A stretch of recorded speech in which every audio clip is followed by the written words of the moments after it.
Merhaba les amis, aujourd'hui 40e jour de l'aventure réveil à Gorem. C'est dur, le réveil est difficile ce matin. Nous nous sommes couchés à 3 h, Madeleine aussi puisqu'elle avait besoin de travailler. Alors pourquoi on s'est levé aussitôt? Pour aller voir les montgolfières s'envoler dans le ciel. Bon, c'est surtout Madeleine qui voulait voir ça.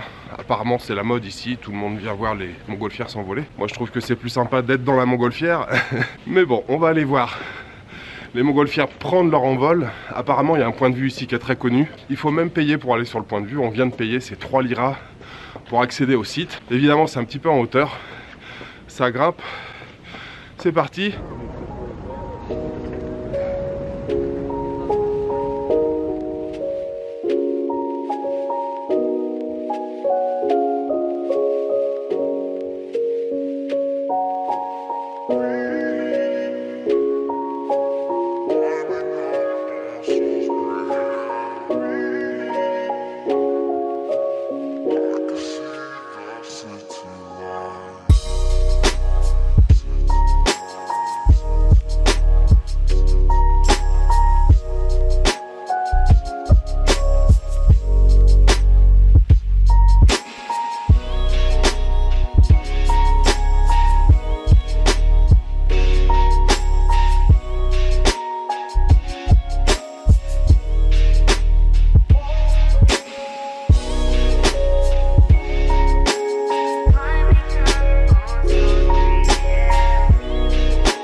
Non.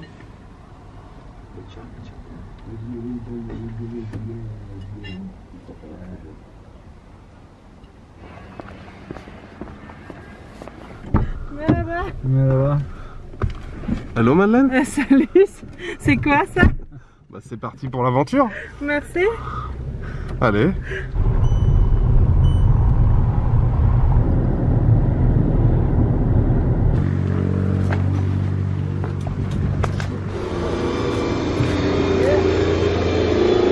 Bon, c'est reparti? Ouais, Allez, la classe. le chocolat.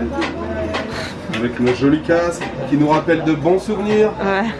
Julia, dis N'est-ce pas ça. N'est-ce pas Madeleine? J'ai aucune idée, qu'est-ce que tu dis? J'en parlera à mon grand-père. Allez.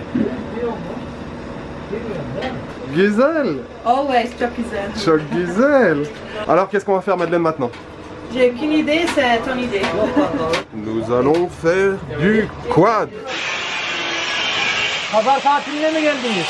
You can drive or he can drive. I drive. She's driving. Allez Madeleine, c'est parti? Oui, c'est parti.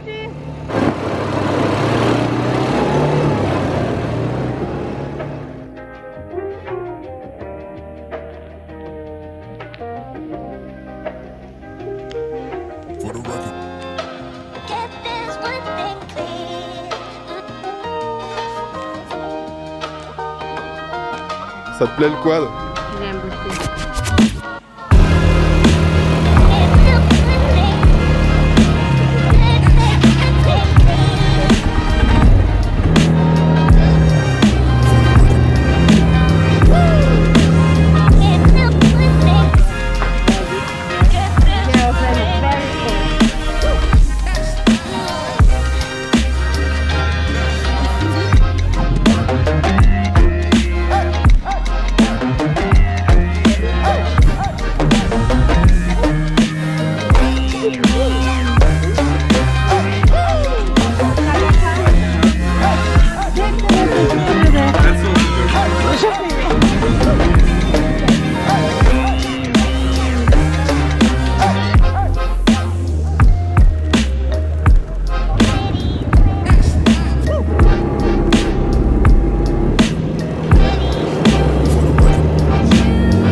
amis, nous sommes arrivés dans le musée de Görem Open Air Museum et l'autre l'histoire, Jules peut expliquer. Au revoir. La suite de l'histoire, c'est ça que tu veux dire?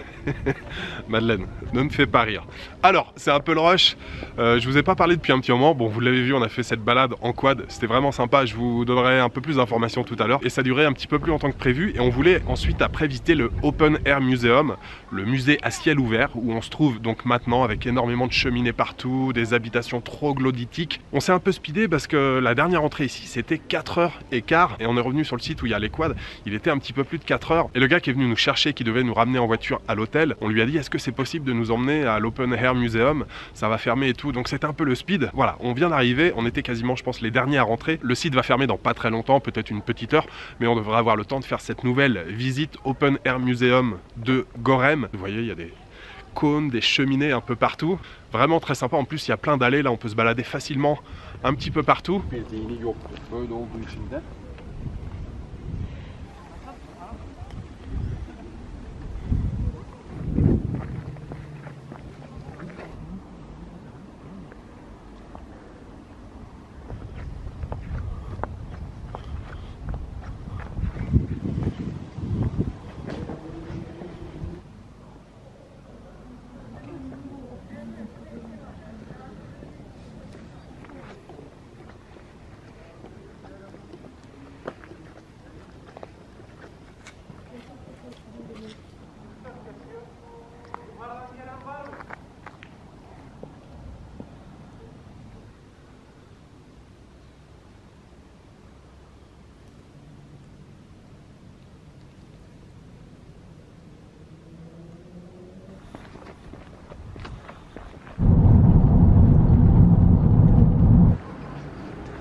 Je suis rouge, c'est normal, c'est l'éclairage. Alors quelques mots rapidement sur les deux activités que nous avons faites cet après-midi. Le quad, c'était génial, mais alors attention, la poussière, vous allez morfler. Énormément de poussière, les chemins sont hyper poussiéreux. Et puis on n'est pas tout seul en quad, hein. Il y a des hordes de quads, c'est très touristique ici. Il y a des groupes de 10, 12, 15 quads, donc quand ils arrivent, c'est le gros nuage de fumée. Je me suis un peu freiné au niveau des images pour essayer de protéger l'appareil photo. On est parti au bout de 5 minutes, l'appareil photo il était blanc. Je me suis dit mais c'est mort, l'appareil photo il va être ruiné. J'ai pas filmé exactement comme j'aurais voulu filmer cet après-midi, mais sinon l'activité quad, très bien, on a payé 180 liras, ça fait aux alentours de 20 € pour 2 heures de balade avec un guide qui vous donne plein d'explications, qui parle bien anglais. On vient vous chercher à l'hôtel ou à l'agence dans laquelle vous avez réservé, on vous ramène en voiture. Franchement le tarif c'est plutôt raisonnable pour 2 heures de balade en quad et c'était vraiment très cool. Deuxième activité ce soir, l'Open Air Museum. On est très content finalement d'y être allé au dernier moment parce qu'il y avait quasiment plus de visiteurs et ce qui est magnifique là-bas, c'est les églises. En fait il y a des églises qui ont été creusées dans la pierre. Déjà d'un point de vue géologique, toutes ces cheminées de fées, bon c'est assez dingue, on se dit comment la nature a pu faire ça. En plus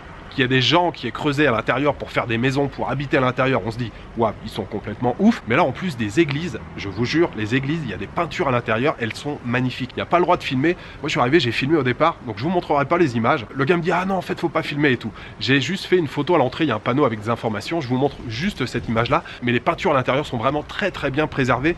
Magnifique église, il y en a plusieurs et il y en a une, celle où je pense les peintures sont les mieux préservées. Il y a encore un ticket d'entrée à rajouter en fait de 25 liras, mais ça les vaut largement. Donc si vous venez en Cappadoce, il y a une tonne d'activités à faire ici. On peut faire du cheval, du quad, du scooter, faire de la montgolfière, vous l'avez vu ce matin. Mais je vous conseille d'aller faire un petit tour dans ce Open Air Museum. C'est vraiment très joli. Les églises, c'est à couper le souffle. En plus, celle qu'on a vue là, ça date du 11e siècle. Du 11e siècle, ils ont fait des peintures comme ça. Les couleurs, elles sont toujours aussi vives. C'était vraiment magnifique. On est très content d'y être allé. Donc deux très belles activités cet après-midi. Pour l'instant, on se pose un petit peu à l'hôtel et puis ensuite, ça va être direction le dîner.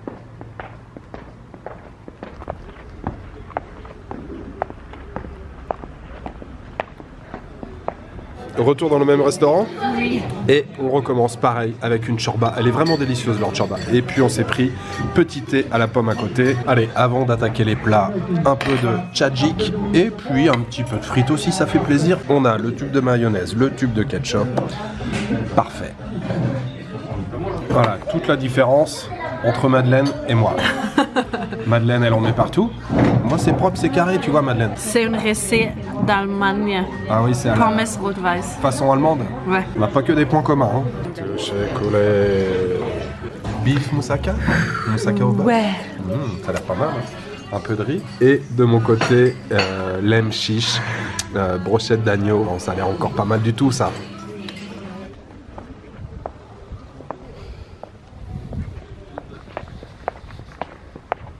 Quand une adresse est bonne, il ne faut pas hésiter à y retourner. Bien sûr, on est retourné dans le même restaurant qu'hier soir, encore très bien. Alors, non seulement le staff est très sympa, mais surtout la cuisine est excellente. Ce soir, on s'est encore régalé. Moussaka au bœuf pour Madeleine, et puis brochette d'agneau pour moi.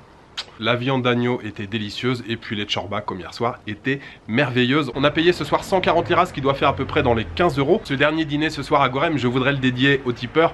J'aimerais remercier ce soir Nathan et Julien, Paul, Atréide et Uxer. Merci infiniment à vous quatre pour votre générosité. Et puis pour terminer cette journée, je voulais à nouveau vous parler du VPN Surfshark. Je vous en ai déjà parlé plusieurs fois. Surfshark VPN, alors VPN d'abord pour ceux qui ne savent pas encore ce que c'est, Virtual Private Network en anglais, mais en bon français, réseau privé virtuel. Un VPN, ça vous permet de vous connecter à Internet en garantissant votre sécurité et votre confidentialité. Alors je vous l'ai aussi expliqué pas mal de fois, quand on voyage, on se connecte régulièrement, même souvent, même la plupart du temps, à des réseaux publics, que ça soit dans les hôtels, les restaurants ou les cafés. Quand moi je suis en voyage, dès que j'arrive à l'hôtel, je me connecte au Wi-Fi et je mets tout de suite en place le VPN, comme ça je sais que je suis tranquille. Il y a plein d'avantages aujourd'hui à avoir un VPN, et il y a un avantage qui m'a été très utile il y a 2 jours, 3 jours je crois maintenant. Alors je vais vous expliquer un petit peu pourquoi. Depuis que je suis arrivé en Turquie, je fais toutes mes réservations d'hôtel sur hotel.com, sur l'application hotel.com. Je réserve habituellement sur Agoda ou Booking, mais Agoda et Booking ne fonctionnent pas ici en Turquie. Et il y a 3 jours, quand j'ai fait des recherches pour réserver l'hôtel, c'est-à-dire en fait la veille pour le lendemain, il n'y avait plus beaucoup de choix. Toutes les options qui restaient, c'était des hôtels qui n'étaient pas trop dans ma gamme de prix, c'était même assez élevé. J'ai fait quand même une petite recherche sur Agoda, parce que Agoda ne fonctionne pas ici, mais on peut quand même faire des recherches, trouver les résultats, mais on peut pas finaliser la transaction, on ne peut pas réserver. Et cette adresse ici, l'hôtel Chef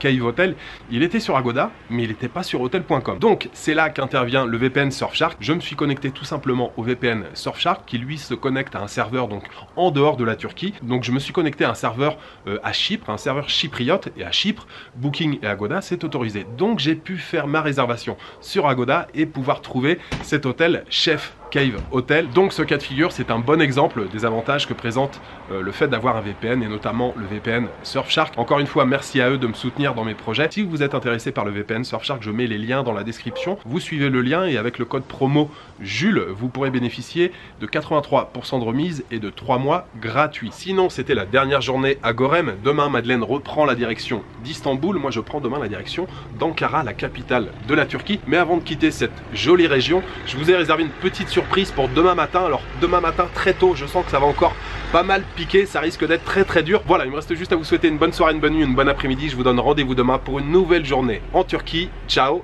good night.